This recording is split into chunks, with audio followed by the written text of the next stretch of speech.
El primer capítulo de Daniel estableció la base y el fundamento que todo cristiano debe tener en base a sus principios. Sin fidelidad no hay prosperidad. Daniel fue fiel aún en circunstancias adversas. ¿Cuán fiel eres tú, a pesar de que todo esté en tu contra? La fidelidad no depende de situaciones. La fidelidad es una decisión que se toma en el corazón. Daniel decidió ser fiel a Dios en el lugar donde esté y aunque no entienda muchas cosas, tú y yo debemos tomar la misma decisión. El capítulo 1 de Daniel habla acerca de un grande conflicto. El capítulo 2 de Daniel establece una profecía que nos acompañará los próximos capítulos de este libro. Bienvenido.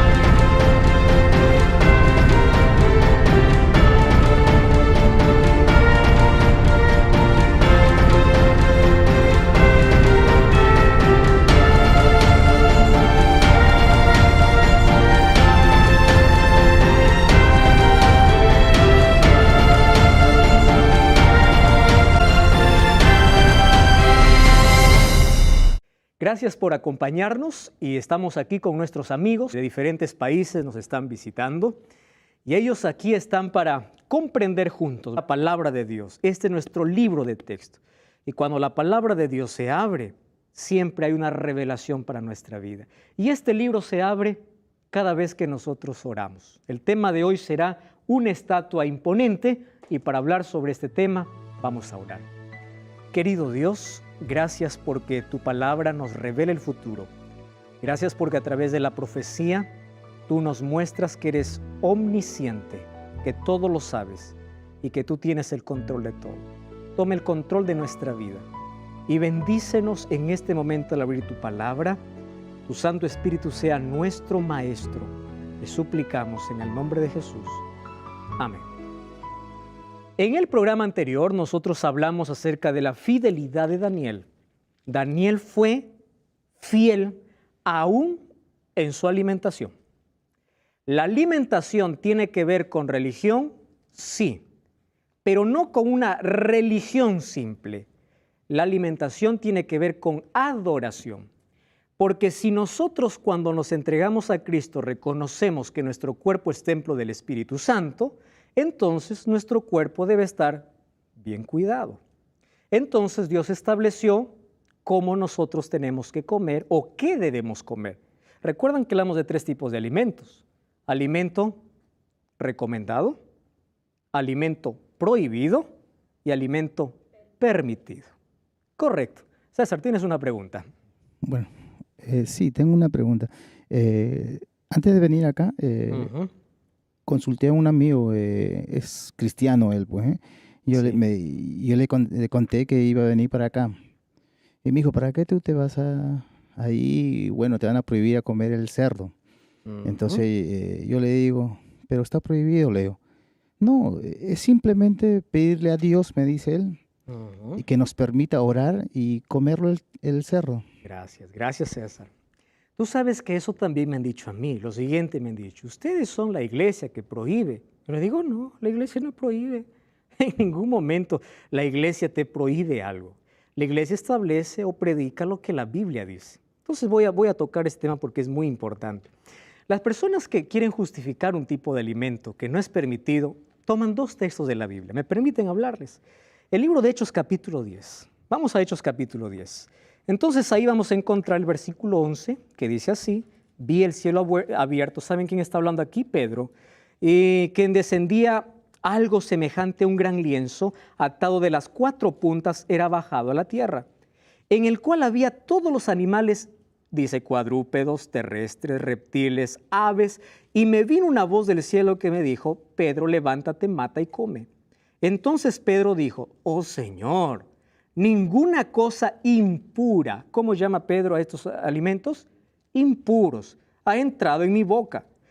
Y Dios le dice, César, mira la respuesta, Lo que Dios limpió, no lo llames inmundo. Wow. Entonces uno dice, aquí está el texto. Lo que Dios limpió, ¿para qué llamar inmundo? El problema es que hay gente que solamente lee el texto sin terminar la historia. Vamos a leer el versículo 27. ¿Les parece? Bueno, versículo 17. Entonces Pedro estaba perplejo dentro de sí sobre lo que significaba la visión. Versículo 18 dice, llamaron y preguntaron si se hospedaba allí un tal Simón que tiene por sobrenombre Pedro. Entonces Pedro pensaba en la visión y el Espíritu le dijo, 3 hombres te buscan. Levántate, desciende, no dudes de ir con ellos porque yo los he enviado. ¿Quiénes le estaban buscando? 3 gentiles. Versículo 26. Pedro se levantó cuando estaba en la reunión y dijo, levántate porque yo mismo soy un hombre. Versículo 27 dice, hablando con él, entró y halló a muchos que se habían reunido y les dijo, vosotros saben cuán abominable es para los judíos juntarse con los gentiles. Pero Dios me ha mostrado que no llame inmundo, ¿a quién? Al que Dios limpió. ¿Está hablando de comida o está hablando de una creencia que ellos tenían? ¿A quiénes llamaban inmundos los judíos? A los gentiles. Es decir, la misma Biblia presenta una respuesta, no está hablando de alimentación. Otro texto, César, que presentan es 1 Timoteo capítulo 4. Vamos a 1 Timoteo, ¿les parece? Dice así el versículo 2. Versículo 1. El Espíritu dice claramente que en los últimos días, está hablando de estos últimos días, algunos apostatarán de la fe escuchando espíritus engañadores y doctrinas de demonios.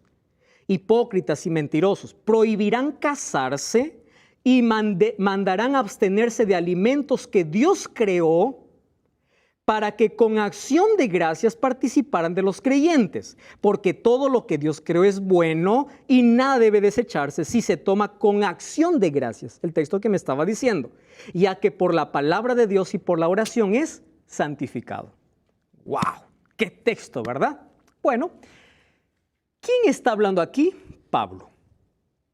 Ahora, miren, vamos a analizar el texto. No es leer, ya, aquí dice que en los últimos días vendrá alguien que prohibirá casarse y prohibirá comer. No vamos a hablar del matrimonio, ¿tá? Vamos a hablar de los alimentos. Resulta que en el tiempo de Pablo había una filosofía o una secta que eran los ascetistas. ¿Quiénes eran los ascetistas? Los ascetistas eran las personas que mortificaban su cuerpo y ellos pensaban así, que el cuerpo está privado de cualquier placer. Es por eso que no podían casarse y si habían alimentos para comer, tampoco deben comerse si es agradable al gusto. ¿Por qué? Porque ellos querían mortificar el cuerpo para alcanzar la salvación. Ahora, vamos a analizar el texto mismo. ¿Qué cosa dice la Biblia?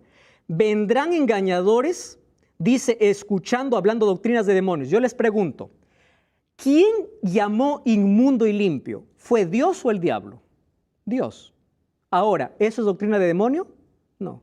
Entonces no está hablando de la alimentación de Levítico ni de Génesis, capítulo 2 o capítulo 8, cuando separó Dios lo limpio del inmundo. Otra cosa, dice así, prohibirán casarse y mandarán abstenerse de alimentos que Dios creó para que con oración o acción de gracias fuese comido.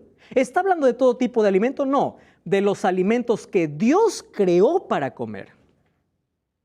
De eso dice, para que con acción de gracias sea comido. Y la parte final dice, ya que la palabra de Dios y la oración lo ha santificado. Ahora pregunto, cuando hablamos de animales limpios y animales inmundos, ¿quién es el que los llama limpio o inmundo? Es la Biblia. Entonces, ¿quién es el que santifica a esos animales? La Biblia. Entonces, Dios dice, o aquí Pablo dice, a los que la palabra de Dios ya los llama limpios. ¿Comprenden esta situación? Ahora, voy a tomar tu lógica y voy a cerrar un momento la Biblia para pensar lógicamente. ¿Ah? Vamos a imaginar que Dios prohibió, voy a poner al cerdo como ejemplo porque tú lo pusiste, César. No necesito yo un texto bíblico para decir que el cerdo es malo. Ahora la Organización Mundial de la Salud, hay muchos estudios que dicen que es malo. Pero vamos a dejar eso a un lado. Vamos a imaginar lo siguiente, que Dios limpia el cerdo. Aunque Él lo llama inmundo, Dios lo limpia. Entonces, si Dios limpia el cerdo, también puede limpiar el licor. También puede limpiar la droga. Porque si es tan dañino como aquello que Dios llama inmundo, si Dios limpia a uno, también tiene que limpiar lo demás. Entonces yo puedo ser un drogadicto saludable. Porque yo puedo orar y Dios puede hacer que la droga no me haga daño. ¿Está en la lógica conmigo o no? Miren hasta qué terreno nos podemos meter. Si una oración es capaz de limpiar todo, entonces yo puedo justificar cualquier pecado. Cualquier cosa que Dios prohibió. Ahora, cuestión de alimentación tiene que ver con cuestión de conciencia. Yo sé que mi cuerpo es templo del Espíritu Santo, yo lo cuido. ¿Y lo cuido para qué? Para dar gloria a Dios. ¿Qué cosa dice 1 Corintios 10:31? Dice, si ustedes comen o beben y hacen cualquier otra cosa, háganlo para la gloria de Dios. ¿Y cómo se da gloria a Dios? Obedeciéndole. ¿Qué cosa hay que obedecer? Lo que está en su palabra. Entonces, lo que Dios llamó limpio es limpio, lo que Dios llamó inmundo es inmundo. Daniel fue fiel en todo. Ahora nosotros vemos, Daniel capítulo 2, que pasamos de una historia a otra, de un rey que está admirado, porque Daniel, ¿recuerdan cuántas veces mejor era que todos los sabios? 10 veces mejor. Ahora pasa de un rey que está admirado a un rey que está asustado. Porque el capítulo 2 de Daniel me habla acerca de algo muy interesante. Miren cómo comienza. En el año segundo de reinado de Nabucodonosor, tuvo sueños y se turbó su espíritu y no podía dormir. Hay dos cosas que me llaman la atención. Número 1, año segundo y sueños que le turbaron. A ver, presten atención aquí, esto es interesante. ¿Cuántos años Daniel estuvo estudiando? ¿Recuerdan? 3 años. ¿Se acuerdan ustedes de la educación que le dio Daniel? Y aquí parece que hay algo que está mal, ¿no? Si ya pasaron 3 años, ¿por qué dice en el segundo año? ¿No les parece algo curioso? Si ya pasaron 3 años que Daniel está en Babilonia. Y aquí dice, en el segundo año del reinado de Nabucodonosor. Cuando ustedes encuentren algo que no cuadre en la Biblia, algo que no entre en su cabeza, ustedes tienen que ir a revisar a la historia. O la misma Biblia da la explicación de por qué dice ciertas cosas. Cuando dice el segundo año, no quiere decir que recién 2 años estaba Nabucodonosor en el reino. Nabucodonosor ya estaba 3 años. ¿Pero por qué dicen el segundo año?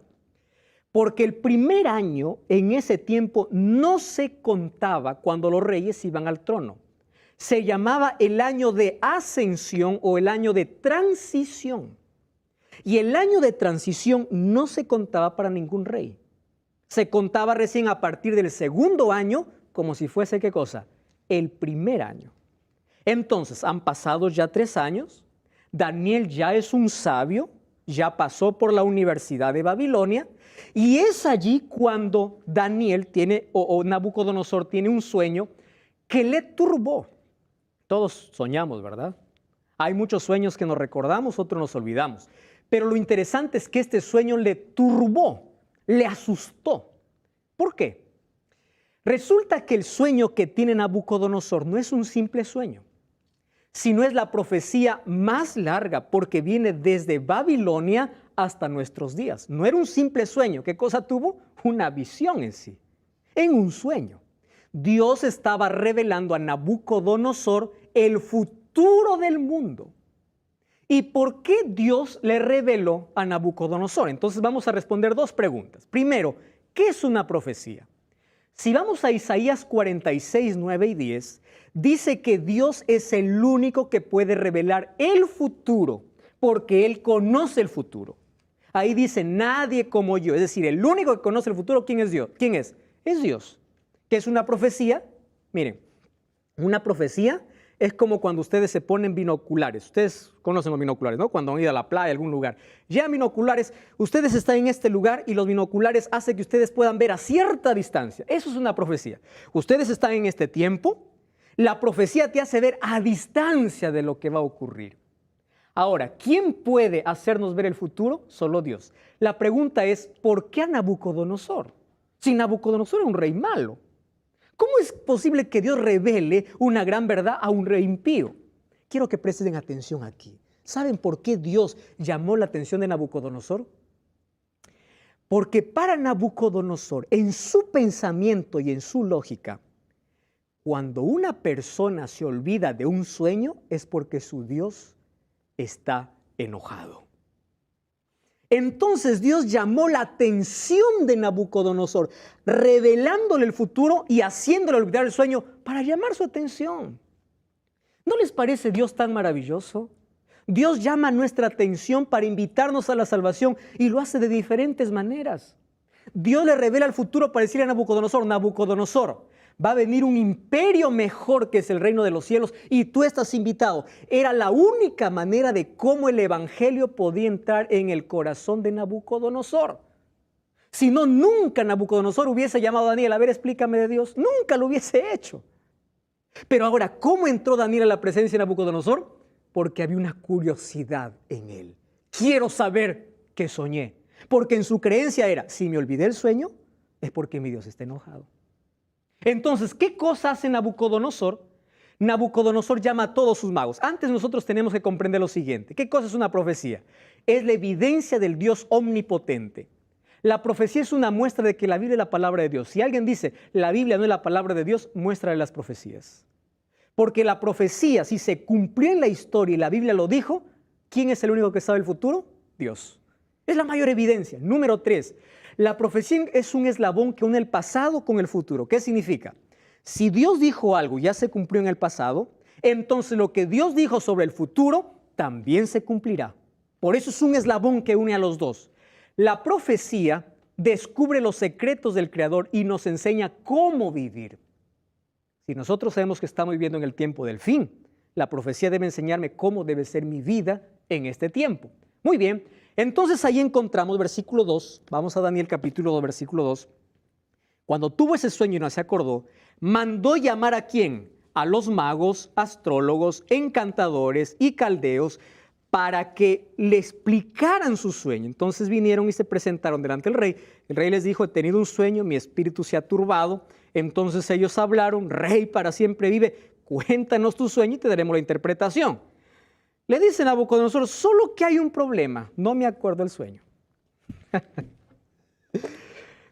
Estos magos, encantadores, adivinos, estaban acostumbrados a dar interpretaciones. Ahora, ¿ustedes no creen que las interpretaciones que hoy en el mundo se dan, todas de ellas son falsas? Ahora les voy a demostrar por qué. Miren, Nabucodonosor, él no está preocupado en solucionar su problema porque él está manteniendo a sabios. ¿Correcto? Entonces él dice, vengan aquí todos. ¿Quiénes son los que vienen? Y ahí hay una lista, los divide en 4 grupos. Magos, astrólogos, encantadores y caldeos. Entonces, yo estoy manteniendo a gente que dice que sabe todo, entonces venga y me diga lo que yo soñé. Solo que cuando vinieron le dijeron, ¿cuál es el sueño? Dicen, no, pues, si ustedes son realmente sabios, adivinen qué soñé. No me acuerdo. Lo que está pidiendo Nabucodonosor es imposible. ¿Quiénes son los magos? ¿Saben quién es un mago? En el tiempo de Nabucodonosor. Era gente que colocaba un poco de aceite en el agua. Y según la forma que tenía el aceite en el agua, así predecían el futuro. Tomaban hígados de animales, cocinaban los hígados y según la forma que tenían los hígados cocinados en el agua, era la manera como predecía el futuro. ¿Acaso no encontramos tanto charlatán hoy en día haciendo cualquier cosa diciendo, aquí puedo ver tu futuro en la línea de tu mano? Número 2, astrólogos. ¿Quiénes son los astrólogos? Aquellos que piensan que el futuro está en el movimiento de los astros. Gran parte de los nombres a las constelaciones lo dieron los babilonios. Ellos pensaban que el futuro se describe ¿dónde? En las estrellas. Los otros estaban en el agua, otros estaban mirando las estrellas. ¿Quiénes eran los encantadores? Los encantadores eran aquellos que decían tener comunicación con los muertos. Digamos, son los espiritistas, ¿no? Voy a comunicarme, a ver, ¿quieres saber qué dice tu mamá desde el más allá? ¿Verdad? Estos decían tener comunicación con los muertos para revelar el futuro. ¿Y quiénes eran los caldeos? Ojo, Los caldeos eran los filósofos, eran los científicos y los matemáticos. Entonces aquí tenemos una variedad de conocimiento. Científicos, matemáticos, astrólogos, tenemos aquí más, encantadores, tenemos a magos. Es decir, aquí está el cerebro de Babilonia. Interprétenme, díganme qué cosa es lo que yo soñé. ¿Qué cosa ocurrió entonces? La Biblia, en el libro de Deuteronomio capítulo 19, versículo 8, 9 y 10, ¿qué cosa Dios había dicho a su pueblo? Ninguno de ustedes ocupe ningún mago, ni astrólogo, ni encantador, porque todos son abominables delante de mis ojos. ¿Y por qué Dios llama abominables? Aquí no estamos hablando acerca de la línea del conocimiento, sino de aquellos que dicen tener contacto con el más allá, de aquellos que siguen los astros, de aquellos que dicen que el futuro está en la línea de las manos o en el hígado de un animal. ¿Por qué esa abominación a Jehová? ¿Saben por qué? Porque ninguno de ellos trabaja con Dios. Yo conozco personas que son sinceras y dicen, algo mal me han hecho, tengo que ir a un hechicero, tengo que ir a un brujo. Y ellos oran, dice, un día una persona dijo, pastor, ellos trabajan con Dios. Ellos oran, dicen el Padre Nuestro. ¿Cómo va a decir que ellos son del diablo? Mira, yo te voy a demostrar lo siguiente. Versículo 10 dice así. Entonces, versículo 10 dice, los caldeos respondieron delante del rey. No hay hombre sobre la tierra que pueda aclarar el asunto del rey. Versículo 11, porque el asunto que el rey dice es difícil. No hay quien lo pueda declarar, salvo. ¿Quién? Los dioses cuya morada no es con los hombres. ¿De quién está hablando aquí? Del Dios de Daniel. En otras palabras, los brujos, los hechiceros, los encantadores, ¿tienen contacto con Dios? No. Porque si lo tuvieran estos magos, ¿qué dijeran? Nosotros preguntamos a ese Dios. ¿Qué dijeron? No. Nosotros consultamos a otro Dios. El único que puede descifrar esto es un Dios al cual nosotros no tenemos relación. ¿De qué Dios están hablando? De ese Dios verdadero. Ahora fíjense una cosa. El rey es un rey temperamental, ¿verdad? Y dice así, si ustedes no me dicen lo que yo soñé, yo estoy manteniendo en vano, todos ustedes van a ser muertos. Y dio un decreto de muerte. ¿Para quién? Para todos los sabios de Babilonia. ¿Quién se había graduado recién como sabio? ¿Recuerdan? Daniel. ¿Quién más? Sus amigos. Entonces, la orden que dio el rey, ¿a quién involucró? A Daniel y sus amigos. Solo que aquí Daniel tiene dos características importantes en su vida. Dice el versículo 14 que con sabiduría y prudencia habló allí al jefe, Arioc, y le dice, yo necesito hablar con el rey. Daniel ya se había ganado la simpatía del rey. ¿Recuerdan por qué? Porque él era 10 veces mejor. Ya se había ganado la simpatía. Entonces, él usó la prudencia, queridos. Prudencia para hablar. Prudencia para actuar. Tacto. Eso, ¿cómo se llama? Sabiduría. Ahora fíjense lo que hace. Versículo 18. Miren lo que hace Daniel. En el versículo 18. 2:18 de Daniel.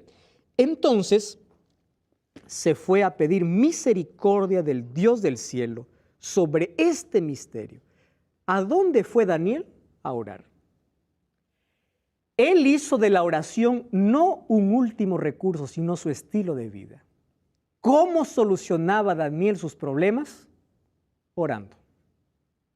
Él sabía que la distancia entre un problema y la solución es la distancia de tus rodillas hacia el suelo. Ahí está la solución. Entonces él pide tiempo al rey para orar.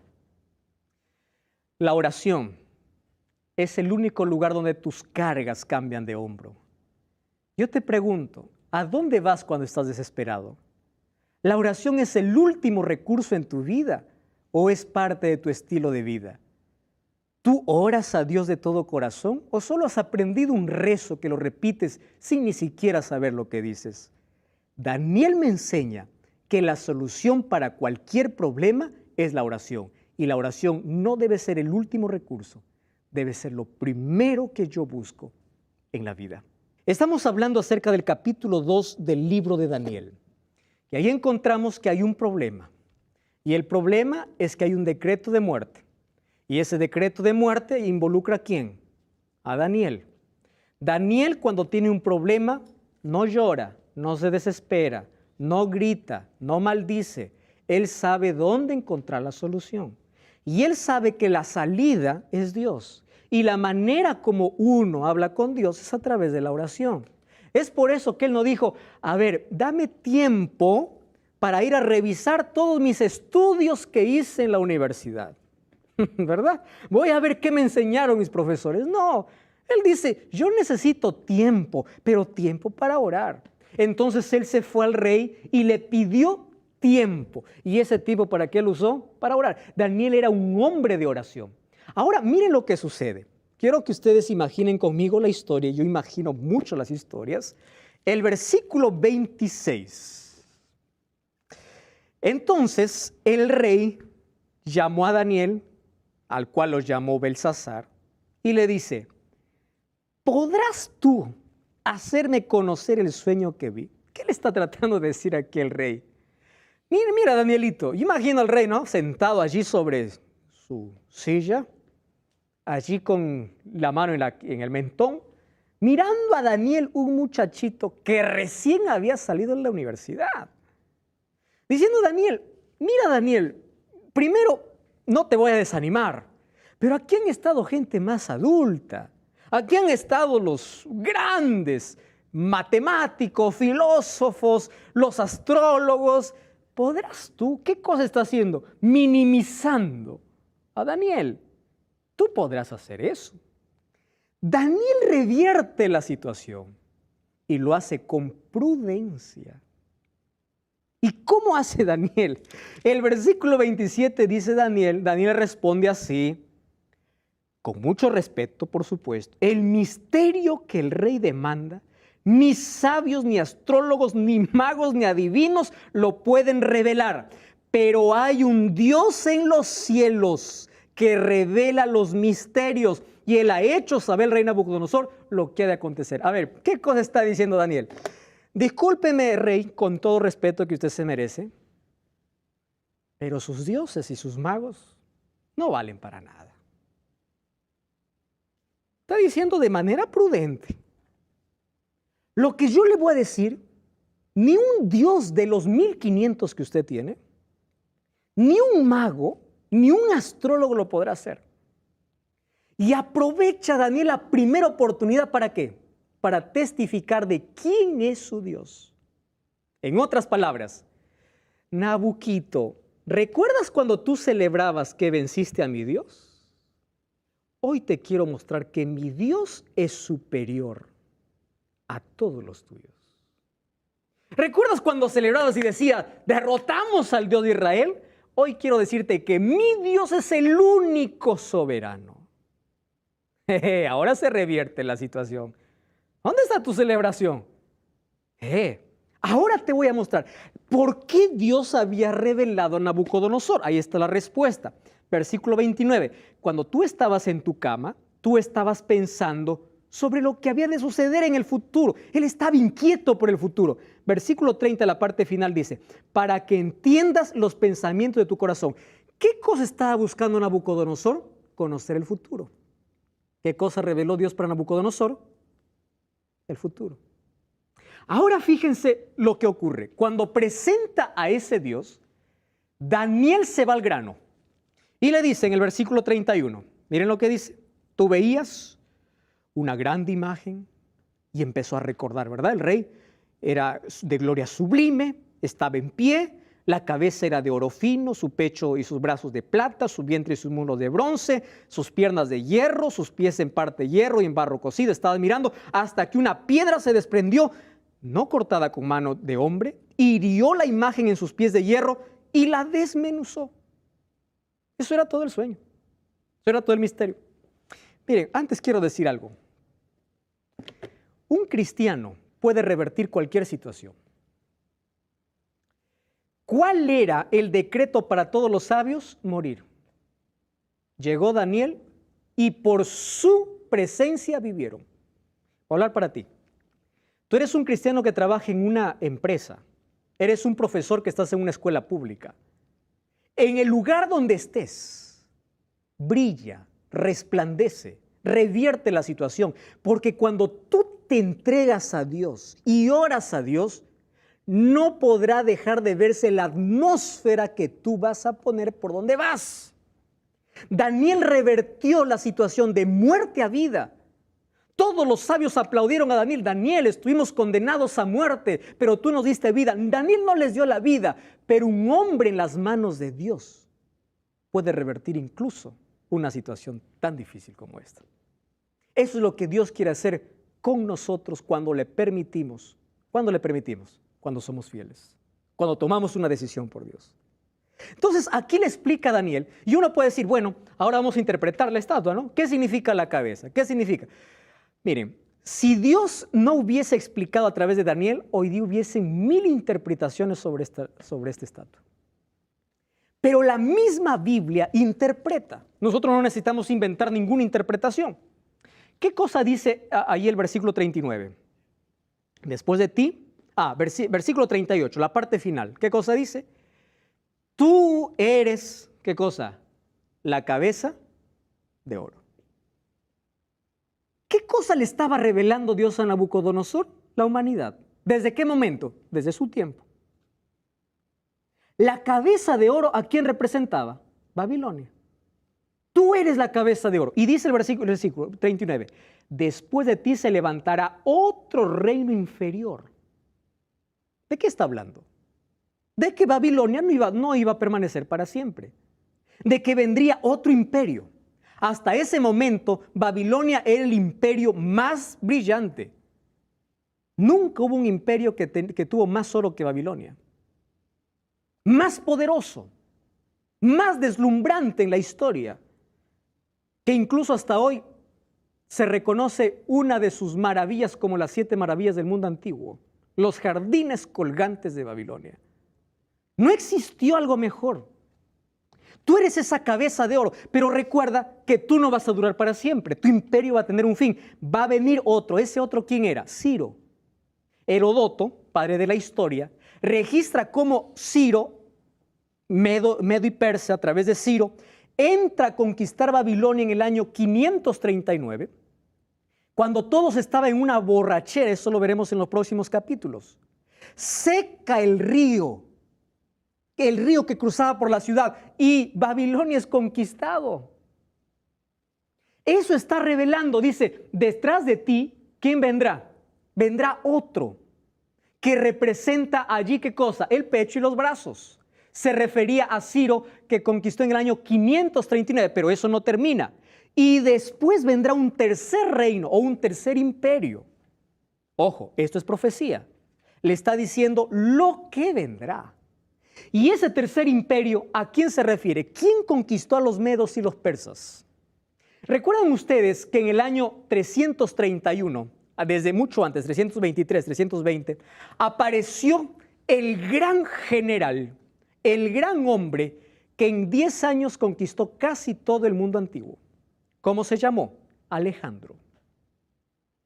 Alejandro era un rey griego o un príncipe, un general griego. Grecia conquistó ¿a quién? A los medos y los persas. Allá en la batalla de Arbelas conquistó a los medos y los persas. Y luego, miren lo que dice el siguiente texto. Vamos allí. El versículo 40. El cuarto reino será fuerte como hierro, y como el hierro desmenuza y rompe las cosas. ¿Cómo todo esto se cumple perfectamente de un reino fuerte, poderoso, cruel, desmenuzador? ¿En quién? En Roma. Cristo vino, nació y murió bajo el imperio romano. Ahora, miren, aquí tenemos 4 imperios. Si esta profecía hubiese sido humana, ¿qué cosa es lo lógico? Díganme ustedes, después de 4 reinos, ¿qué cosa es lo lógico? Que venga un 5.º imperio. ¿Es lógico o no es lógico? Es lo más lógico. Pero miren lo que dice allí, el versículo 41. Lo que viste de los pies y los dedos, en parte barro cocido y en parte hierro, será un reino dividido. Pero no habrá en algo de la fuerza del hierro, así como viste el hierro con el barro cocido. Ahora, versículo 43. Así como viste que el hierro mezclado con barro, se mezclarán por medio de alianzas, pero no se unirán el uno al otro. Versículo 44. En estos días de estos reyes, el Dios del cielo levantará un reino que no será jamás destruido. ¿Qué significa? Después del imperio romano, ¿existirá un quinto imperio? Nunca. La pregunta es, si los medos conquistaron a Babilonia, los griegos conquistaron a los medos y Roma conquistó a Grecia, claro, Roma conquistó a Grecia, ¿quién conquistó a Roma? Muy buena pregunta. ¿Quién conquistó a Roma? Hay un historiador británico llamado Edward Gibbons. Edward Gibbons no es cristiano. Y él, al mirar la profecía, dijo, realmente la Biblia es la palabra de Dios.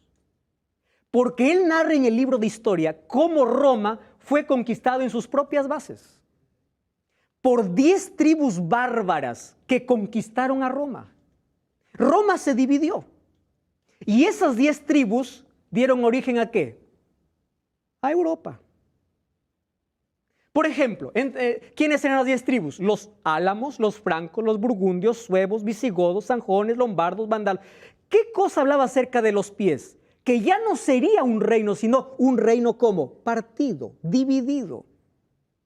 Algunos países más fuertes, otros países más débiles. ¿Y qué dice? Tratarán de unirse para formar un imperio, pero nunca más se unirán. Ahora fíjense. Todos esos países, ¿qué cosa formaron? Los álamos que formaron Alemania, los francos Francia, burgundios Suiza, suevos Portugal, visigodos España, sanjones Inglaterra y lombardos Italia. Pastor, ¿y qué sucedió con los vándalos, ostrogodos y érulos? Guarden eso allí porque vamos a ver qué sucedió en los próximos capítulos. Estas 10 tribus extranjeras dividieron al imperio romano. ¿Y qué cosa decía la profecía? Que no se unirán más. Ahora, presten atención. Carlomagno, Carlos V, Napoleón Bonaparte hicieron todo lo posible para unir. Y cuando estaban a punto de lograrlo, su proyecto fracasó. Porque la profecía, ¿qué cosa decía? No se unirán más. ¿Saben qué cosa es lo que más me alegra de esto? Dice, en los días de estos reyes vendrá una piedra no cortada con mano de hombre que desmenuzará la estatua. ¿Quién es esa piedra? Esa piedra es Cristo. Ese es el reino. Eso es lo que Dios mostró a Nabucodonosor. Le estaba diciendo, mira Nabucodonosor, tu reino por más glorioso que sea tendrá un final. Nabucodonosor, estás invitado a mi reino.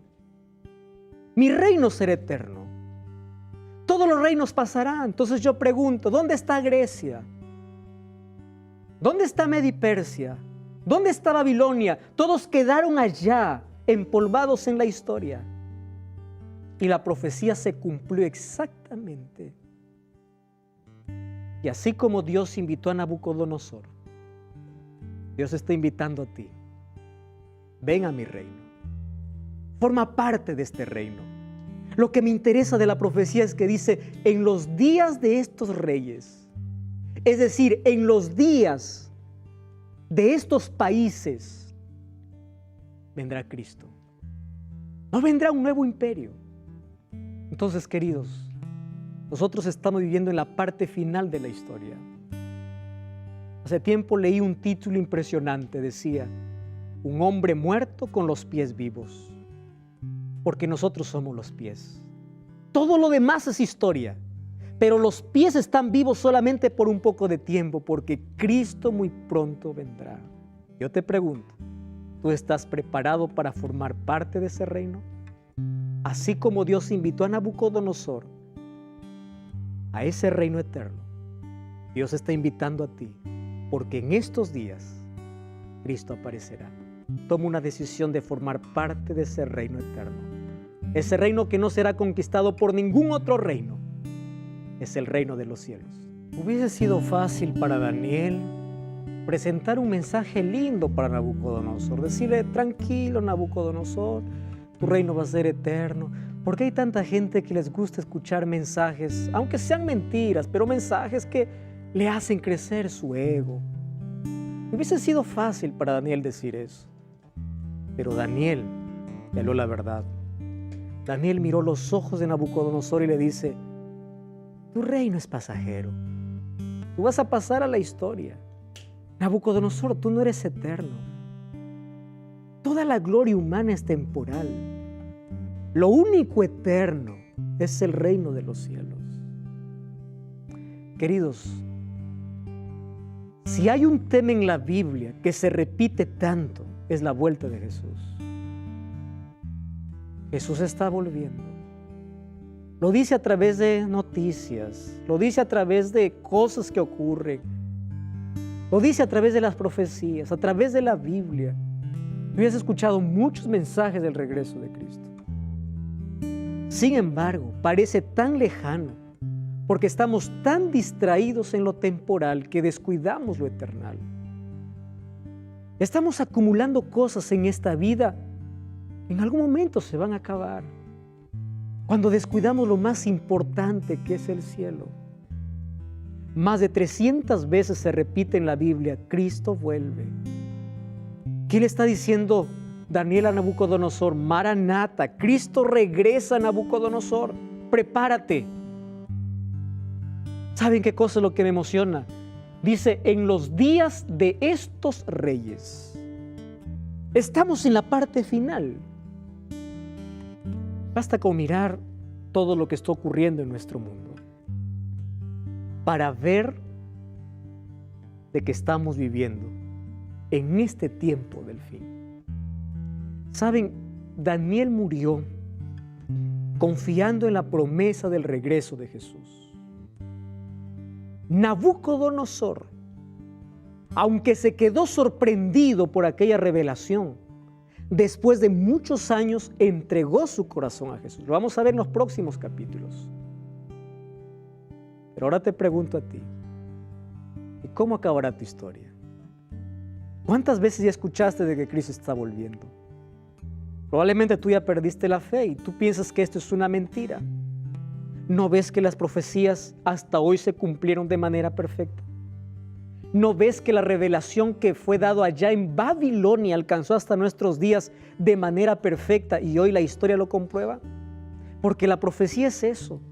La profecía es escribir la historia de manera adelantada. La profecía te muestra en qué tiempo estás viviendo.